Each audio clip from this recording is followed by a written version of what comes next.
Eu vou estar mostrando aqui como tá fazendo uma fogueira. Muito realista. Botar um 3 aqui, ó, pra gente sentar.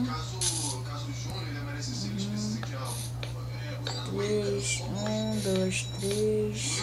1, 2, 3. Aqui, um aqui, ó, galera. Um aqui. Aqui, outro. Aqui. Não, eu acho que ficou muito grande, né? É muito pequeno aqui do. Vamos fazer outro lugar que eu tô na floresta aqui, que eu tava gravando uma série rapidinho. Só que eu não postei, vou postar. Uma, duas, três. Uma, duas, três. Uma, duas, três, galera. E mais. Aqui, ó, tem pulão aqui, ó. Sempre eu pulo. Opa. Ah, não, era aqui mesmo.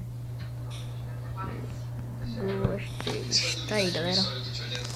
Tá pronto, fogueira. Só falta mais um negócio. Bota o cebo aqui, ó. Ou outro. Tem outro aqui, o fogo não para. Eu vou botar esse, ó. Olha aí, galera. A fogueira está pronta. Muito legal, né?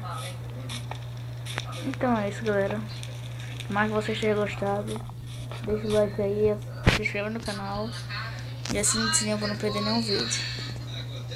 E olha, galera, tem um papagaio aqui. E galera, se a sua versão não tivesse papagaio, galera, acho que a minha versão é uma. Agora, galera, deixa eu pegar esse papagaio que é uma versão que eu vou mostrar pra vocês. Deixa eu ver, não sei qual é ele não. Rex, avião. Vou botar aqui que eu vou testar. Então, galera, não tô achando.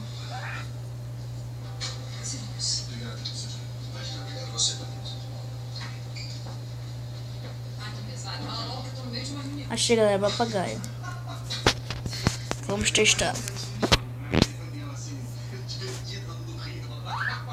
Olha, galera.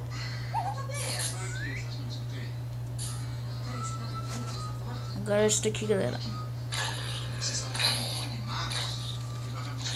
Agora não precisa deixar mais ele picar. Pois o picar o Adão pra ele virar zumbi. Já tem um ovo já. Aí, galera.